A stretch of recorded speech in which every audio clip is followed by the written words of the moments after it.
Atin namang alamin ang tamang recording ng farm performance para masubaybayan mo ang iyong negosyo. Ito ang simpleng halimbawa ng isang production performance chart kung saan mamomonitor mo ang farm performance.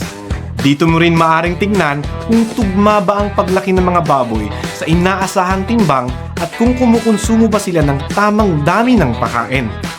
Dito mo pwedeng i-monitor ang kalusugan ng mga baboy sa farm at gumawa ng adjustment para mapabuti ang negosyo mo. Tama! At maaari din tayong magbatay sa swine production performance in the Philippines para sa mga target na gusto nating iset sa ating babuyan katulad ng sow index, farrowing rate, target weights at iba pa. Ito naman ang isa sa mga terminolohiyang ginagamit sa pagbababuyan para sa dagdag kaalaman. Halimbawa, ang FCR or Feed Conversion Ratio ay ang dami ng nakonsumong feed sa bawat kilong paglaki ng isang pambentang baboy. Nakabase ito sa tatlong bagay. Dok, ano ba ito mga to? Ang initial weight, final weight o ang bigat ng baboy na inilaki at ang feeds consumed hanggang sa maibenta ang baboy. Ito ay ginagawa upang malaman kung efficient ba ang conversion ng ating mga baboy ng kanilang kinakain na feeds. Ang pag-compute ng FCR ay feeds consumed divided by final weight minus initial weight. Ang target na FCR sa isang pambentang baboy ay sa pagitan ng 2.4 to 2.6.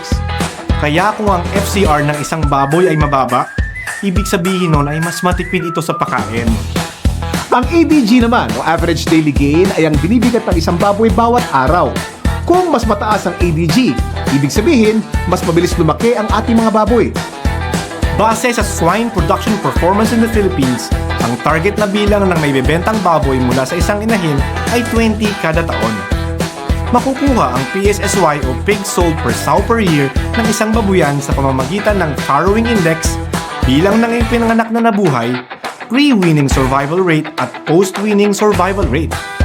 Ang pag-compute nito ay farrowing index times bilang ng mga ipinanganak na baboy times pre-weaning survival rate times post-weaning survival rate.